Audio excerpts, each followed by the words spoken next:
La cultura de los pueblos son partes fundamentales para definir hasta por qué rumbo, por qué sendero debe tomar ese país, el Estado que dirige ese país con sus políticas públicas. Y estamos hablando con Marino Berigüete, que es un escritor, que es un catedrático, un diplomático. Marino, en República Dominicana, ¿cuál es el nivel de conciencia, digamos, en quienes les corresponde aplicar políticas públicas a todos los niveles en el Estado, sobre este aspecto de la cultura y la importancia que tiene? Mira, Omar, es difícil, porque no te voy a hablar de una política de gobierno. Aquí no hay una política de Estado, porque una política de Estado tú le das seguimiento. El Ministerio de Cultura le ha faltado en los últimos años una política cultural de Estado, dirigida.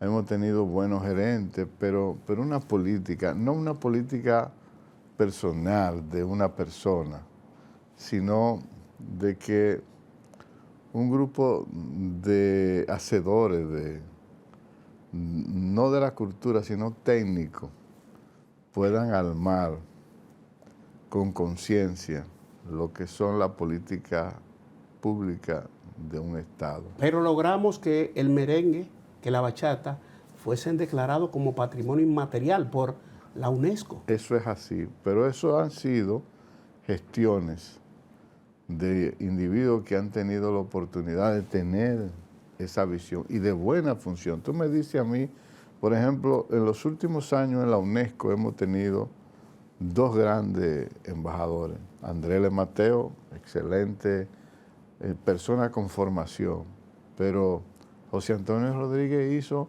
mejor trabajo como embajador en la UNESCO que como gerente cultural, porque bueno, un cantautor bien acreditado. Muchas veces no es por la voluntad del ministro que esté ahí, es por los recursos que el Estado le da con fines de que esos recursos él pueda no solamente tener los mejores técnicos a su alrededor, sino hacer una política a nivel internacional. Mira, por ejemplo, te voy a dar algunos ejemplos. Nosotros nunca hemos implementado la diplomacia cultural con Haití, por decirte algo. La diplomacia cultural sirve para tú incidir en una sociedad de que te vean diferente. O sea, es el lubricante que sirve en la diplomacia para limar las perezas. Cuando tú, por ejemplo, eres capaz de armar un concierto en la frontera, por decirte un nombre, con artistas también haitianos, tú produces un efecto de sinergia entre las dos de sociedad que hoy se miran distantes, sin embargo, haber convivido. Cuando tú vas a un concierto de Juan Luis Guerra, por decirte un nombre, al Estadio Bernabéu en España, y tú ves ese estadio inmenso con una figura como Juan Luis, todo el que sale de ahí sabe dónde queda la República Dominicana y qué se hace en la República Dominicana. Pero por decirte Juan Luis Guerra, cuando cualquier artista nuestro, de cualquier naturaleza, por ejemplo,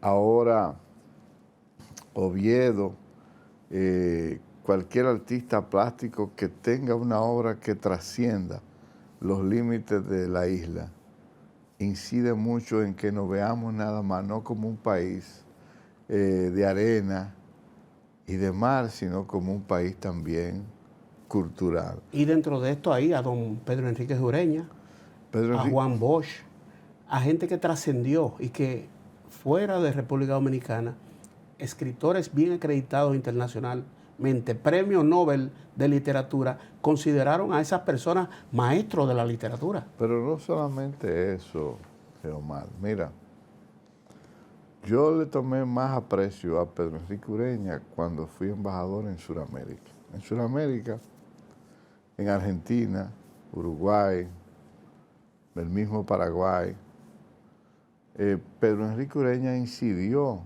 en la educación. Sábato habla de la influencia de su maestro. ¿Y quién fue su maestro? Pedro Enrique Ureña. Borges habla de ese gran maestro. En ocasión hasta confundía la nacionalidad, pero en México hablar de Pedro Enrique Ureña, que transformó la educación en México, muchas veces somos los dominicanos que no le damos la proyección. Mira, nosotros tenemos un premio internacional que se llama Pedro Enrique Ureña. Tiene más de 3 años que no se da. El último que se le dio, me parece que fue a Sergio Ramírez, pero ya tiene que dársele a alguien porque es una manera de tener la figura de Pedro Enrique Ureña a nivel internacional, porque es un premio que se le da, se le dio a Mario Vargas Llosa, se le dio a Sergio Ramírez, compartido con Gioconda Belli.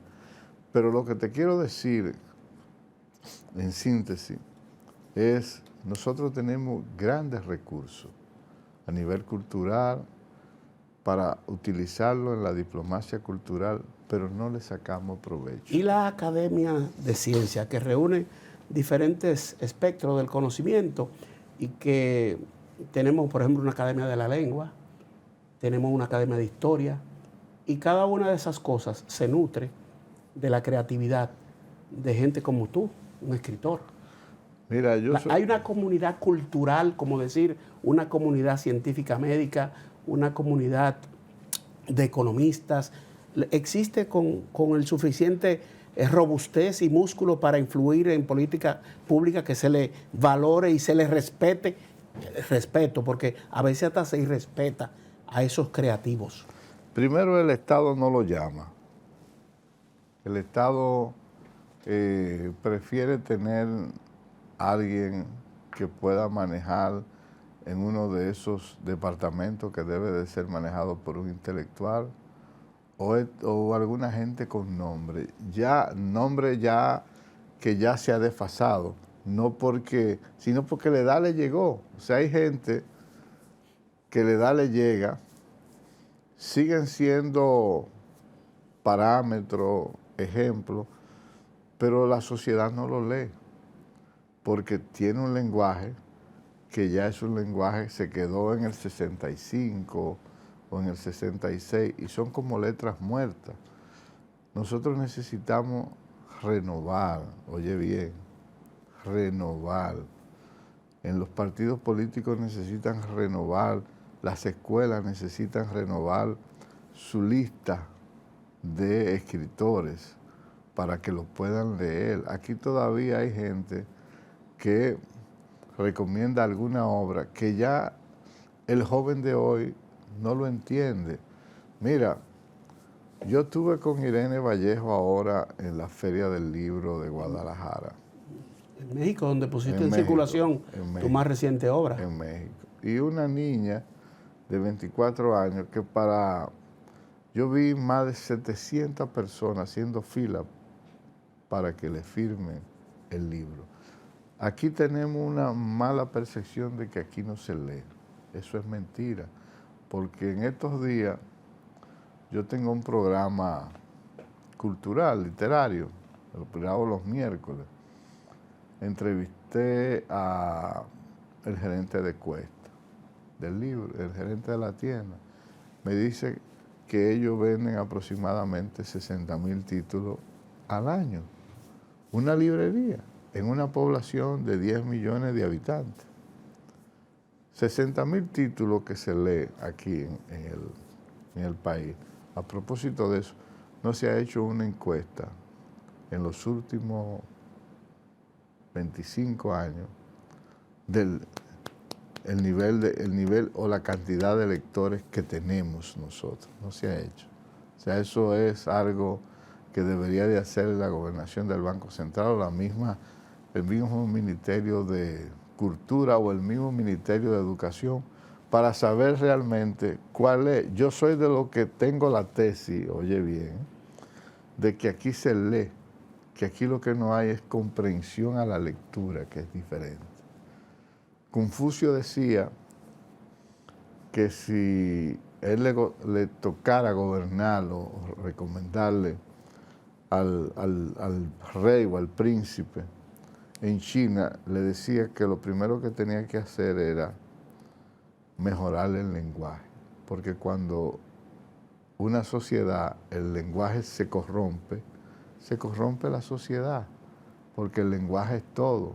Hay una sociedad ahora que está surgiendo, que es una sociedad con un lenguaje corrompido, un lenguaje que no usa, por ejemplo, el nivel de vocabulario que tú usas de tu generación, que es el que viste, te formaste. Ahora, mientras más light tú buscas, tiene que buscar títulos, usar un lenguaje totalmente descompuesto, porque eso genera light. Las sociedades se han metalizado en la medida de que mayor cantidad de vistas tú tienes, en esa medida tú te monetiza. Es una realidad quizás desgraciada desde ese punto de vista, pero la tecnología de la comunicación masiva, estas herramientas han producido una disrupción de todo, y todo es, si ciertamente algo es un eje transversal, es la tecnología para la medicina, la ingeniería y para el diálogo entre las personas. ¿Cómo evitar ese tipo de situaciones frente a esa realidad? En otros países no se ve. Mira, en Argentina, tú vas a cualquier campo, cualquiera, y un niño tiene un lenguaje que tú dices, la escuela, la educación, el hogar, los medios de comunicación. Aquí, por ejemplo, tenemos una planta de televisión del Estado que quiere competir con este canal. No puede ser eso, porque tú tienes una planta de televisión del Estado y tienes que hacer una planta de televisión a nivel cultural. O sea, no hay programas culturales. Es que cuando tú usas el control y el control tú vas pasando, ya no discrimina entre un número y un otro, sino lo que ve y compra es programa. Si la gente lo que encuentra son esos youtubers, porque esa es la oferta que hay, al final lo va a consumir porque no tiene cómo consumir otros programas que le puedan servir como elemento para su propia formación. Mira, hemos entrado en temas que son muy amplios, que media hora no nos da espacio para nosotros poder descifrar o hablar con la plenitud que uno quisiera.